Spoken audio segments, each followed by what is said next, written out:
दोस्तों, रावण ने भगवान राम से दक्षिणा में क्या मांगा? रावण ने दक्षिणा क्यों मांगी? इसके पीछे क्या कारण था? यह वीडियो आश्चर्यजनक और ज्ञान से भरपूर है। ये घटना उस समय की है जब भगवान राम लंका पर विजय प्राप्त करने की तैयारी कर रहे थे। इसे पूरा करने के लिए उन्हें भगवान शिव के आशीर्वाद की आवश्यकता थी। शिवलिंग की स्थापना अनुष्ठान के लिए भगवान राम को एक आचार्य, जिसे हम पुजारी कहते हैं, की आवश्यकता थी, जो कि शिव भक्त भी होना चाहिए और विष्णु भक्त भी, दोनों में पारंगत होना चाहिए। भगवान राम ने अपने बुद्धिमान साथी जामवंत से यह आवश्यकता साझा की।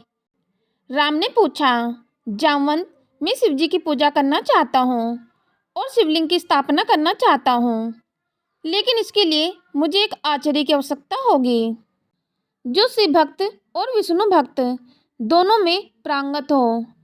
क्या कोई ऐसा आचार्य उपलब्ध है?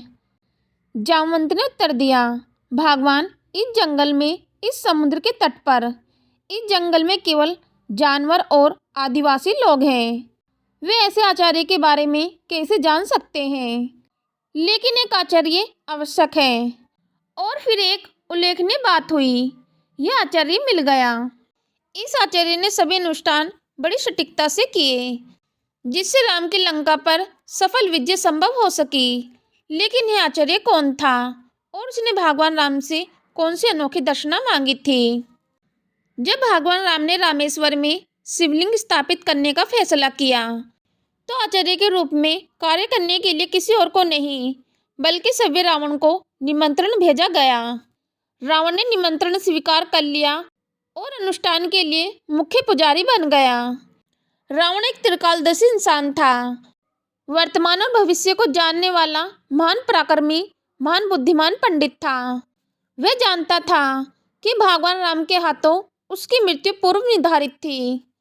वह दक्षिणा के रूप में कुछ भी मांग सकता था, लेकिन उसने ऐसा क्या मांगा जिससे सभी आश्चर्यचकित रह गए। जामवंत ने शुरू में रावण की भूमिका के लिए संपर्क करने में संकोच किया, क्योंकि वह उनका दुश्मन था। लेकिन भगवान राम ने जोर देकर कहा, रावण केवल एक शिव भक्त, विद्वान और शक्तिशाली योद्धा ही नहीं, वह अत्यधिक ज्ञानी भी है। वह अकेले ही इस भूमिका के लिए उपयुक्त है। इसलिए रावण को आमंत्रित करने के लिए जामवंत को लंका भेजा गया। जब जामवंत पहुंचे तो उन्हें देखकर पूरी लंका भयभीत हो गई, क्योंकि जामवंत का शरीर आकार में बहुत बड़ा और बहुत शक्तिशाली भी था। उसके आगमन की खबर जंगल में आग की तरह फैल गई। जब जामवंत रावण के दरबार में आए तो रावण ने उनका व्यक्तिगत रूप में स्वागत किया। जामवंत ने राम का आदेश सुनाते हुए कहा, वनवासी राम ने आपको अपना सादर प्रणाम भेजते हैं। वे समुद्र पर पुल बनवाकर रामेश्वर शिवलिंग की स्थापना करना चाहते हैं। वे चाहते हैं कि आप ब्राह्मण और विद्वान रावण इस महान अनुष्ठान के मुख्य पुजारी बने। यह सुनकर रावण मुस्कुराया और जवाब दिया, क्या भगवान राम लंका पर विजय पाने के लिए यह अनुष्ठान कर रहे हैं? जामवंत ने उत्तर दिया, हाँ बिल्कुल, भगवान राम अपने शिव के प्रति बहुत समर्पित हैं। यह सुनकर रावण के कुछ मंत्रियों ने विरोध किया, यह सुझाव देते हुए कि इस निमंत्रण को स्वीकार करना मूर्खता होगी। लेकिन रावण ने उन्हें चुप कराते हुए कहा, पहली बार किसी ने मुझे ब्राह्मण के रूप में पहचाना है और मुझे आचार्य बनने के योग माना है। मैं कैसे मना कर सकता हूँ? ये मेरी अपनी बुद्धि और वंश का अपमान होगा। इस प्रकार रावण ने निमंत्रण स्वीकार कर लिया। अनुष्ठान आरंभ हुआ। जब अनुष्ठान का समय आया तो मुख्य पुजारी के रूप में रावण ने पूछा, जजमान की पत्नी कहाँ है? उसे उनके उचित स्थान पर बैठाया जाना चाहिए। भगवान राम ने सिर झुकाकर विनम्रतापूर्वक उत्तर दिया, आचार्य, यदि यजमान अपनी पत्नी को लाने में असमर्थ हैं, तो क्या आचार्य किसी अन्य विकल्प के साथ अनुष्ठान कर सकते हैं? रावण ने उत्तर दिया, विकल्प तभी संभव है जब मुख्य विकल्प उपलब्ध ना हो, क्योंकि आप अविवाहित विदुर या सन्यासी नहीं हैं, इसलिए आप अपनी पत्नी के बिना यह अनुष्ठान नहीं कर सकते।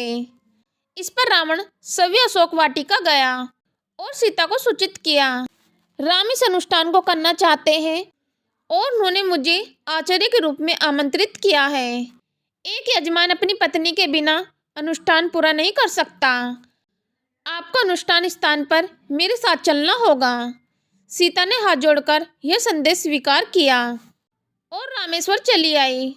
रावण की देखरेख में सभी अनुष्ठान सावधानी पूर्वक किए गए। जब शिवलिंग की स्थापना का समय आया तो हनुमान को कैलाश पर्वत से शिवलिंग लाने के लिए भेजा गया। हालांकि उन्हें देरी हो गई, लेकिन रावण ने निर्देश दिया, अनुष्ठान में देरी नहीं होनी चाहिए। सीता को रेत में शिवलिंग बनाना चाहिए।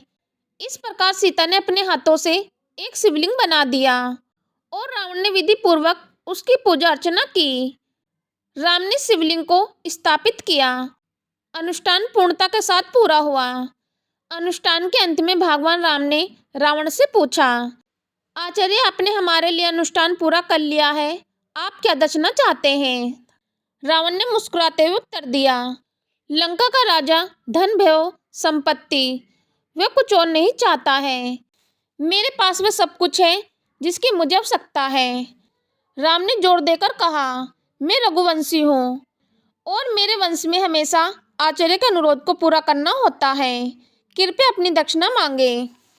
रावण ने तब एक अप्रत्याशित अनुरोध किया, यजमान, जब मैं अपनी मृत्यु शैया पर हूँ तो आप मेरे पास अवश्य उपस्थित रहें। भगवान राम ने इस अनुरोध को गंभीरता से स्वीकार किया। अपने वचन के अनुसार जब रावण युद्ध के मैदान में मर रहा था तो भगवान राम उनके पास आए और पूछा, आचार्य, क्या आपके पास बताने के लिए कोई अंतिम ज्ञान है? रावण ने अंतिम सांसों में राजनीति, शासन और जीवन की नश्वरता के बारे में गहन ज्ञान साझा किया। इस प्रकार अपने अंतिम क्षणों में भी रावण ने भगवान के लिए एक शिक्षक की भूमिका निभाई।